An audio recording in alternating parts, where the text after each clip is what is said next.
ये जानवर इतना रेयर है कि इसे गोस्ट कहा जाता है। मिलिए स्नो लेपर्ड से, जो रहता है लद्दाख के बर्फीले पहाड़ों में। ये इतना स्टेल्थी है कि कैमरे में भी मुश्किल से आता है। इसके पंजे बर्फ में बिना आवाज चलते हैं।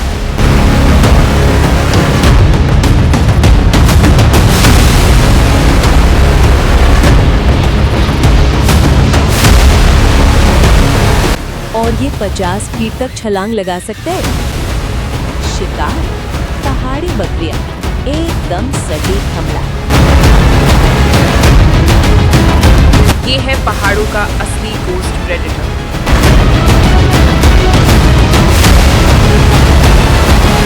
क्या आपने कभी स्नो लेपर्ड देखा है? कमेंट करो यस या नो।